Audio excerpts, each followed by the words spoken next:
Sadly, the United States is in the midst of the deadliest drug epidemic in our nation's history, caused by some of the deadliest drugs ever created. It appears that more than 80,000 Americans died from a drug overdose last year. By far, the biggest killers were lab-made opioids, such as fentanyl, which are cheap to produce and easy to mix with other street drugs, such as heroin. These lethal cocktails have devastated countless communities and families across our nation. Too many parents have come home to a dead child who mistakenly took a prescription pill or a so-called party drug laced with this deadly fentanyl. Illicit fentanyl, the kind created in underground Chinese drug labs or smuggled across our porous southern border by Mexican cartels, is made only to addict and kill. For these dark, terrible purposes, fentanyl is unsurpassed in the tragic history of addiction. It is 50 to 100 times stronger than morphine.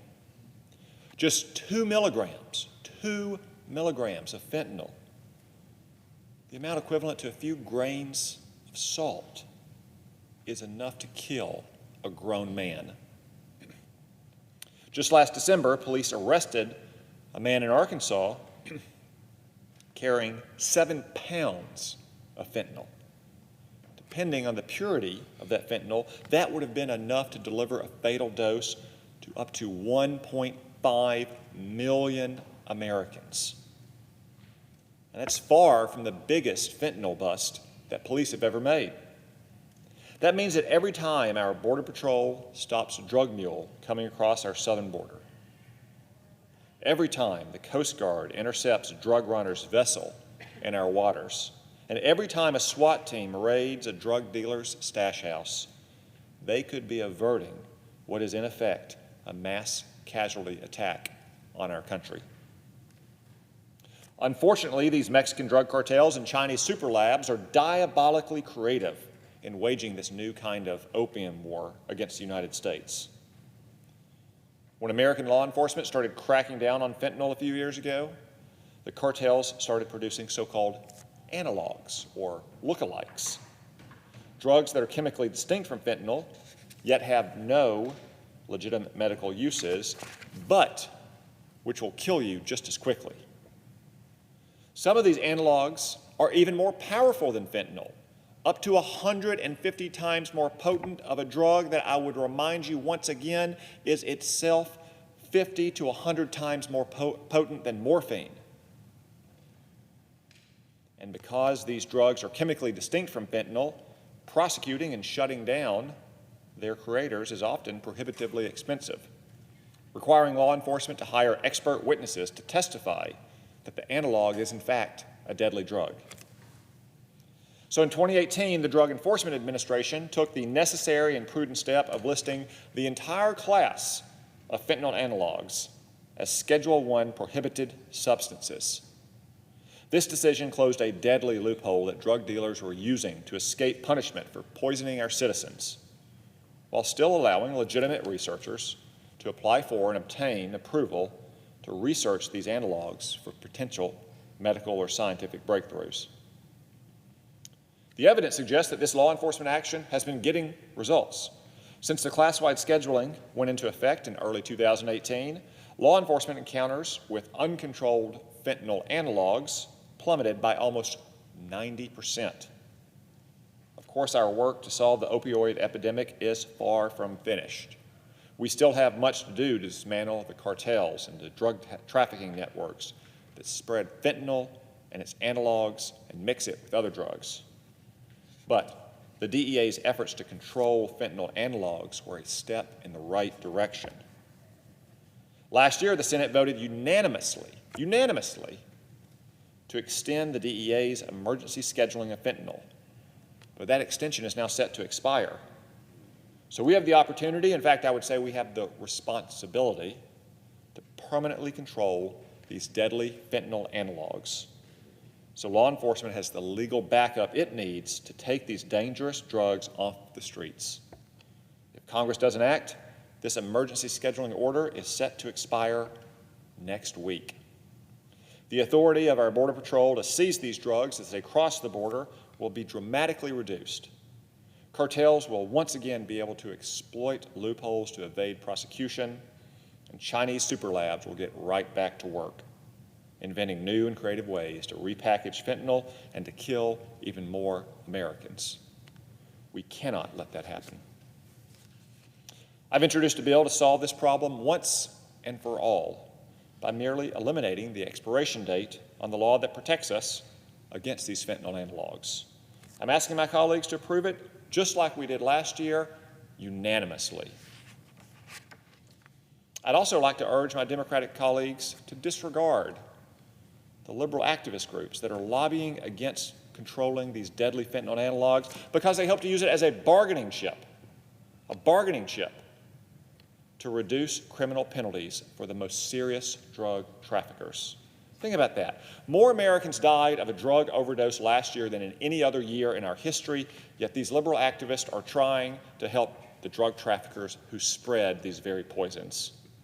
If they succeed, drug dealers will have an easier time killing Americans for profit, and prosecutors will have to waste valuable resources proving that each new form of fentanyl they encounter is in fact a deadly drug. We cannot play politics with this bill, trading the lives of innocent Americans for more lenient treatment for cartels and super labs. Protecting Americans from deadly fentanyl should not be treated as a bargaining piece or poker chip. I ask my colleagues to think of the victims and to think of the urgency of this measure. I'm offering this bill on behalf of tens of thousands of Americans who were with us just last year, but are not today because of these deadly synthetic drugs. And I'm offering it on behalf of the countless Americans who can still be saved if we act. So I urge my colleagues to support this measure, and therefore, Madam President, as if in legislative session, I ask unanimous consent that the Senate proceed to immediate consideration of S-1410, introduced earlier today. Further, I ask unanimous consent that the bill be considered read a third time and passed, and that the motion to reconsider be considered made and laid upon the table. Is there objection? Reserving the right to object. The senator from New Jersey. I'm deeply grateful for my colleague and my friend from Arkansas to bring this to the floor of the United States Senate. There is an urgency that he described that I agree with. 100 senators here, not one state has not been touched devastatingly by the fentanyl epidemic, and these analogs present a crisis to our country. Lives are at stake. And so I share his sense of urgency. I am hoping that we can work together to find a way to stop, as he put it, these cartels and these drug labs from wreaking such havoc in our country. I believe that together we can find a solution. In fact, there has been constructive talk across the Capitol, bipartisan talk, about finding a way to come to some kind of accord. In addition to that, I'm hopeful that there are other bills out there that have the same ambition, the same goal, the same sense of urgency that I believe should be part of the discussion. For example, policies like the ones in the Stop Fentanyl Act, which I understand Senator Markey will be introducing in the Senate very soon. I believe that we should have time in the Judiciary Committee to work on a longer-term solution that could not just deal with the international cartels, not just deal with these horrific drug labs, but also empower people who are addicted to begin not to be punished simply with the criminal justice system, but to find ways to provide treatment and support to people who are struggling with addictions to this horrific drug. So with that, I would like to object. Objection is heard. Madam President, The junior senator from Arkansas. I thank my colleague from New Jersey for those remarks. I do hope that we can find a solution, but time is not on our side. This emergency scheduling order expires next week. The Senate is not in session next week. I know that we want to empower addicts, as the senator from New Jersey said, that we want to help get them treatment that they need to get back on their feet. That's a goal I share. We are talking, though, about drug dealers, drug traffickers, cartels, Chinese super labs.